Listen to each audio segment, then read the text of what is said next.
RTI activist अमराम Godara एक ऐसा प्रकरण जो राजस्थान भर में चर्चाओं में रहा और जिसको लेकर कई प्रकार के आंदोलन भी हुए। अमराम गोदारा खुद ने जयपुर में जाकर 22 दिन धरना प्रदर्शन किया और इनकी मांग थी कि मुख्य जो आरोपी हैं उसको गिरफ्तार किया जाए। क्या पूरा मामला था और आज अमराम हमारे साथ हैं क्योंकि अमराम की एक बड़ी जो मांग थी, बड़ी डिमांड थी, उस पर कार्यवाही हो चुकी है। एसओजी ने मुख्य आरोपी को गिरफ्तार कर दिया है। हम पहले पूरा प्रकरण समझेंगे और उसके बाद जानेंगे कि आज किस प्रकार की कार्यवाही। अमराम जी, क्या पूरी बात थी, शुरुआत से पूरी घटना बताएं।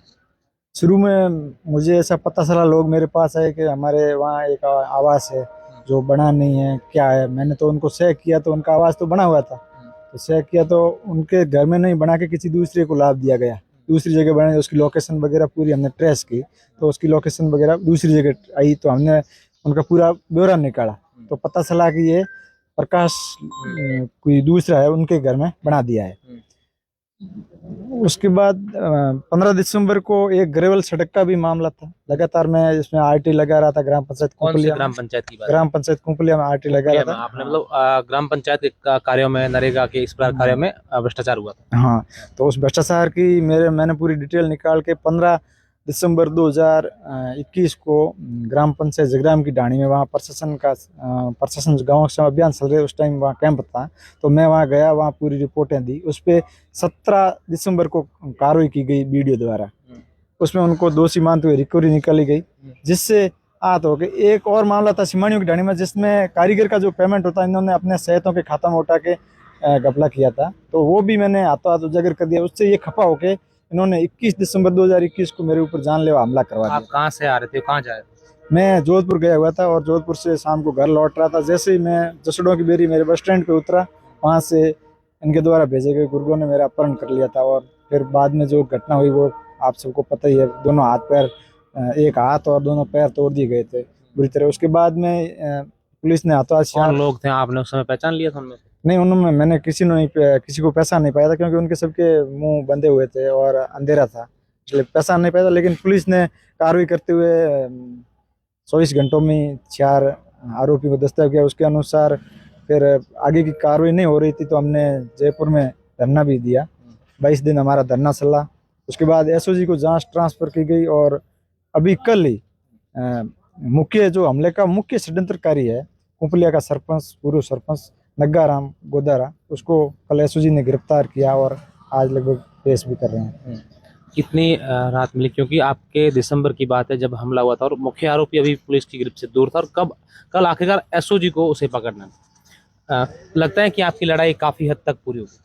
बिल्कुल, काफी लोगों का सहयोग भी रहा, उनको भी धन्यवाद। और जो आप मीडिया कर्मी हैं उनका भी धन्यवाद। आपके सबके सहयोग से ये तमाम मामला हाईलाइट हुआ, सरकार की नज़रों में आए।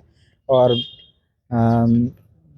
जो हमारे जनप्रतिनिधि है, विधानसभा में बैठते हैं, उन्होंने भी हमारी सुध ली, जिसके तहत जहाँ से एसओजी गद्दी की और एसओजी ने इनको गिरफ्तार किया। अभी जल्दी जो मुख्य षड्यंत्रकारी और भी है वो भी जल्दी गिरफ्तार होंगे, ऐसी उम्मीद है।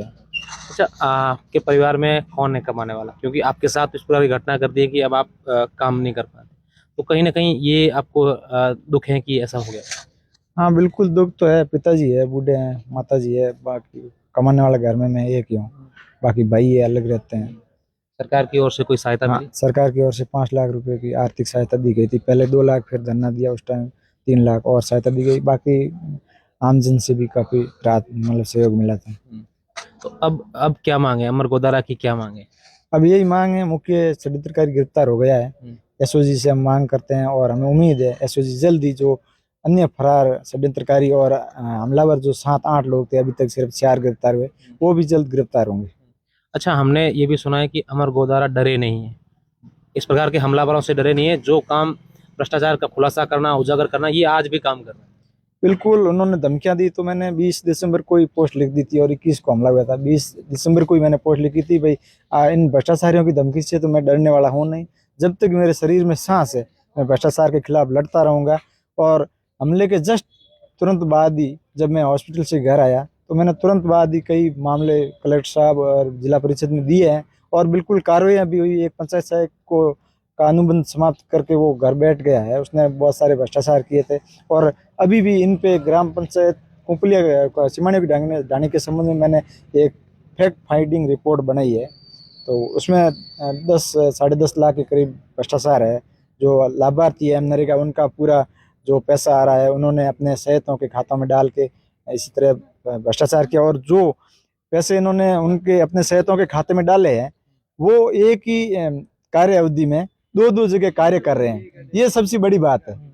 हाँ, अच्छा, कहाँ से आपके दिमाग में आया कि इस प्रकार का काम करना है मुझे, चाहे कुछ भी हो जाए? देखो साहब, अपनी जब भी कोई समस्या आती है ना तब ये शुरुआत करनी नहीं होती है, अपना आप हो जाती है। तो जब 2018 में मैं परे हॉस्पिटल जो था उसमें बहुत सारे कमीशन हो रहे थे, जो अंदर लगा हुआ था कर्मचारी उसकी बाहर लैब थी, वहाँ बहुत सारे लोग जैसे 500 रुपये लेके उधार लेके आते थे, और वहाँ तो जैसे देखो गवर्नमेंट की तरफ से सब निःशुल्क है, लेकिन वो लोग एक ही सामान्य मरीज आता था उसके भी 1500-2000 की दवाई बाहर से लिख देते थे। तो मेरे मन में पीड़ा आई, मैं मेरे पिताजी को लेके गया, इनके भी लिखी। तब कोई एक गर्भवती महिला आई थी, उनकी डिलीवरी होनी थी, तो जांच का टाइम था, लेकिन फिर भी अंदर जांच नहीं करके बाहर उसने जांच की। जो लैब टेक्नीशियन है वो भी बाहर गया, उसने ही जांच की। तब मेरे को लगा बिल्कुल गलत हो रहा है। मैंने उन लोगों की बाइट ली, सोशल मीडिया पे डाल दिया। युवा साथियों का अच्छा सहयोग था। तो जस्ट ही मैं दूसरे दिन और पिताजी को लेके गया, क्यों 3 दिन बोला था डॉक्टर ने कि आना आपको लगातार। मैं दूसरे दिन जैसे ही गया, क्यों मैंने वो सोशल मीडिया पे आउट किया था, उससे डॉक्टर भी खफा था। तो उसने मेरे ऊपर, मैं जैसे ही हॉस्पिटल में गया उन्होंने एक बहाना बना के मेरे ऊपर मतलब हमला किया। उन्होंने ऐसे मारा, मतलब उसको उनका मकसद था इसको राजकार्य में फंसा के, जो भी है मेरे मैटर में जो इनको ऊपर से कोई और नोटिस वगैरह मिला होगा उसमें कैसे भी इसके लिखाया जाए कि भाई हॉस्पिटल सही चलता है। इस संबंध में उन्होंने जैसे ही मेरे मारा, उसने मेरे पिताजी ने 20 बचाव कर लिया। फिर हम गिड़ा जा रहे थे, उस टाइम इन्होंने फ़ोन कर दिया, पुलिस आ गई।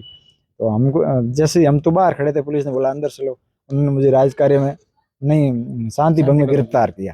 ठीक है, थाने लेके गए, मैंने पूरा मैटर थानाधिकारी को बता दिया। और उस टाइम अपने विधायक थे कैलाश चौधरी, अच्छा सहयोग रहा, और उनको पता था मैं किस लिए लड़ रहा हूँ। मैं आम लोगों के लिए लड़ रहा था, मेरा उसमें कोई मतलब यत्न नहीं था, और हकीकत में वो हो रहा था, और मैंने उसके पूरे सबूत भी रखे। उस पर तुरंत बाद इन्होंने मुझे अंदर रखा, और इन्होंने डॉक्टर ने वगैरह मेरे परिवार पे दबाव बनाया कि आप हमें कैसे भी करके राजीनामा कर दो। क्योंकि उन्होंने जब मारपीट की थी ना, कैमरे घुमाए हुए थे, और हमारी जो युवा टीम है, जो लोग है हकीकत में लड़ना चाहते हैं, उन लोगों ने क्या किया उस टाइम जो हमला हुआ था, तो लोग सब हॉस्पिटल पहुंच गए और उन्होंने कैमरे घुमे हुए के वीडियो बना ली, जिससे उस डॉक्टर में भी हड़कंप मच गया और पूरे विभाग में मच गया। टीवी मीडिया पे भी खबरें चली कि भाई मरीज के साथ हकीकत में मारपीट की।